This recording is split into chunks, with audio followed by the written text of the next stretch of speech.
మనం ఈరోజు చెప్పుకునే లెసన్ ఫ్రెంచ్ విప్లవం అండి. 9th క్లాస్ టెక్స్ట్ బుక్ నుండి ఫ్రెంచ్ విప్లవం అనే లెసన్ని మనం ఎక్స్ప్లెయిన్ చేసుకుంటున్నాము. హలో, అందరికీ నమస్కారం అండి. ఈరోజు మనం ఫ్రెంచ్ విప్లవం గురించి తెలుసుకుందాం.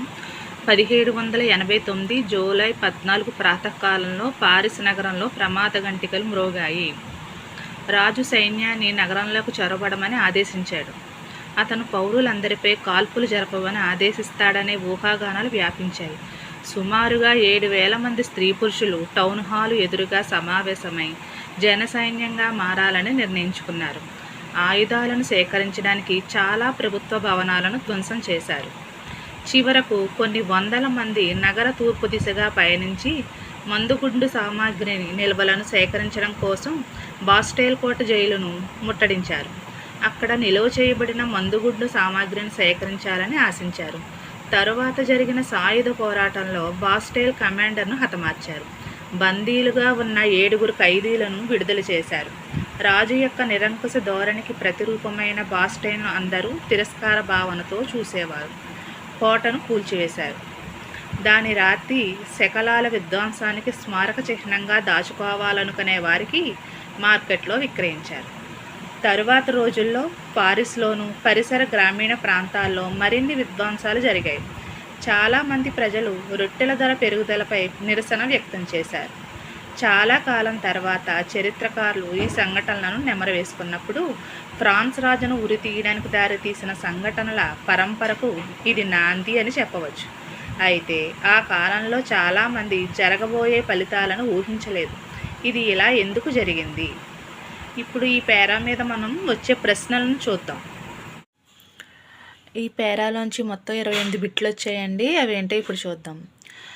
ఫస్ట్ ఒకటి, పారిస్ నగరంలో ప్రమాద గంటికలు ఎప్పుడు మ్రోగాయి?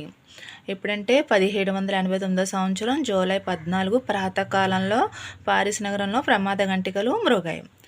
అయితే రాజు సైన్యాన్ని ఏమని ఆదేశించాడు? సైన్యాన్ని నగరంలోకి చొరబడమని ఆదేశించాడు అనమాట. రాజుపై ఏ ఊహాగానాలు వ్యాపించాయి? అక్కడ పౌరులందరిపై కాల్పులు జరపమని ఆదేశిస్తాడని ఊహాగానాలు వ్యాపించాయి అన్నమాట. 4, దాదాపుగా 7,000 మంది స్త్రీ పురుషులు ఎక్కడ సమావేశమై జనసైన్యంగా మారాలని నిర్ణయించుకున్నారు? టౌన్ హాలు ఎదురుగా. ఆయుధాలను సేకరించడానికి జన సైనికులు ఏమి చేశారు? ఆన్సర్ ఏంటండి? చాలా ప్రభుత్వ భవనాలను ధ్వంసం చేశారు. ఆయుధాలను సేకరించడానికి జన సైనికులు ఏం చేశారు? అక్కడున్న చాలా ప్రభుత్వ భవనాలను ధ్వంసం చేశారు. అంటే అందులో ఉన్న ఆయుధాలు అన్నిటినీ వీళ్ళు తీసుకుందామని ఆ భవనాలన్నిటినీ ధ్వంసం చేశారు. కొన్ని వందల మంది మందుగుండు సామాగ్రి నిల్వలను సేకరించడం కోసం ఏ దిశగా ప్రయాణించారు? నగర తూర్పు దిశగా ప్రయాణించారనమాట. నగర తూర్పు దిశగా ప్రయాణించి కొన్ని వందల మంది ఆ మందుగుండు సామాగ్రిని నిల్వలు సేకరించడం కోసం నగర తూర్పు దిశగా ప్రయాణించారు. నగర తూర్పు దిశగా ప్రయాణించిన వారు దేనిని ముట్టడించారు? నగర తూర్పు దిశగా ప్రయాణించిన వారు బాస్టైల్ కోట అనే జైలుని